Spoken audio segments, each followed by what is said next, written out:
Hello and welcome back to my channel. तो आज हम बात करेंगे एक छोटी सी स्टोरी के बारे में। स्टोरी में दिखाया गया है कि किसी को माफ़ करने से आपको लाइफ में क्या मिलता है। जो आपने पकड़ रखा है किसी को, किसी ने कुछ करा है और आप उसको छोड़ नहीं पा रहे, तो उसके बारे में जानेंगे और फिर एंड में बताऊंगी कि फॉरगिवनेस इतना इम्पोर्टेंट क्यों है। तो स्टोरी कुछ ऐसी है कि अमेरिका में एक बंदा था जिसके घुटने में बहुत दर्द था। वैसे इतना बूढ़ा भी नहीं था, लेकिन समहाउ कोई मेडिसिन इफ़ेक्ट ही नहीं हो रही थी और ना ऑपरेशन की ज़रूरत थी, दवाई से ठीक हो सकता था। लेकिन वो जब भी डॉक्टर के पास जाता था सेम ही चीज़ रिपीट करता था कि मेरे घुटनों में बहुत दर्द है, दवाई का कोई इफ़ेक्ट ही नहीं है। डॉक्टर साइकोलॉजी के बारे में थोड़ा बहुत जानता था, मनोचिकित्सक बोल सकते हो आप। तो उसको पता था कि ज़रूरी नहीं है कि कुछ खामियां हैं शरीर में इसीलिए यहाँ पर पेन होता है।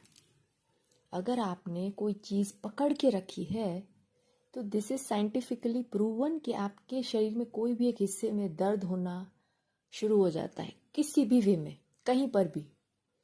तो डॉक्टर ने पूछा कि एक सच बात बताओ, क्या आप किसी को माफ़ नहीं कर पा रहे? कुछ पकड़ के रखा है अंदर, बहुत गहरा। उसने हंस के जवाब दिया कि हाँ, आपने सही कहा, मैं अपने छोटे भाई को माफ़ नहीं कर पा रहा। तो उसने बोला क्यों?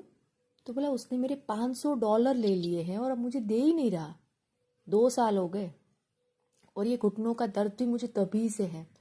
डॉक्टर ने तुरंत पकड़ लिया कि देखो, एज ए साइकोलॉजिस्ट वे में आप देखो या फिर आजकल तो साइंस भी कहता है कि आप कोई भी चीज़ ऐसे पकड़ के रखोगे ना तो आपके घुटने क्या, आपके हार्ट में भी दर्द होने लगेगा, कहीं ना कहीं वो दर्द शुरू हो जाएगा।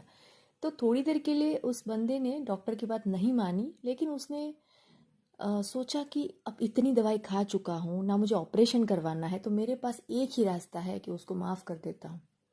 तो उसने बोला ठीक है, मैं कोशिश करता हूँ। वो बिना दवाई के घर चला गया और सीधा गया अपने भाई के पास और उसने जाके बोला कि देख, मुझे मेरे $500 नहीं चाहिए और मैं तुझे माफ़ करता हूँ। तो बोले नहीं भाई, ऐसी कोई बात नहीं, मेरे पास पैसे हैं नहीं, वरना मैं ज़रूर दे देता। इतना कहकर वो बंदा चला गया।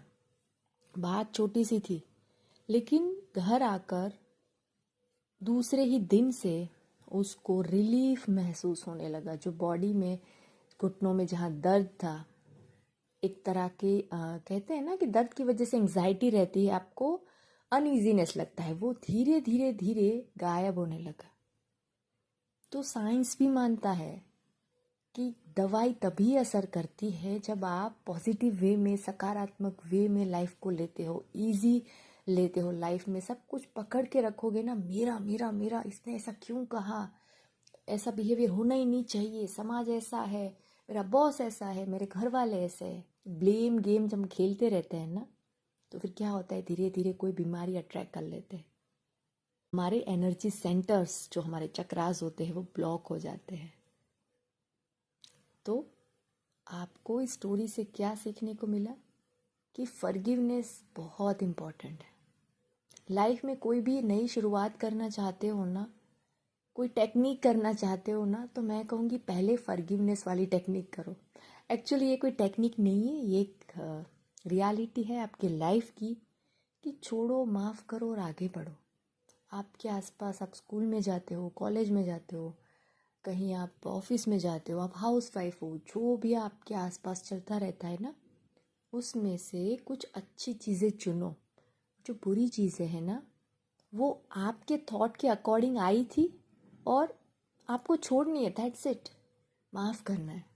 वो कहते हैं ना लॉ ऑफ अट्रैक्शन में कि उस इंसान के बारे में पॉजिटिव एस्पेक्ट लिखो जिसको आप सुधारना चाहते हो। तो इनडायरेक्टली क्या हुआ, काम आपको ही करना पड़ रहा है ना, सामने वाले इंसान को तो नहीं करना पड़ रहा। तो सेम है, बिना लिखे भी सिर्फ माफ कर देने से, दिल से माफ करना है, फॉर्मेलिटी के लिए नहीं। तो आपको इतना बड़ा रिजल्ट मिलेगा। तो अब आपको आगे डिसाइड करना है कि आपको ईजी एंड एफर्टलेस लाइफ चाहिए कि कोई हैवीनेस के साथ आपको आगे बढ़ना है। तो बस ये थी मेरी आज की छोटी सी वीडियो। आई होप आपको अच्छी लगी होगी। ऐसे ही मज़ेदार वीडियो के लिए मेरे साथ हमेशा जुड़े रहे।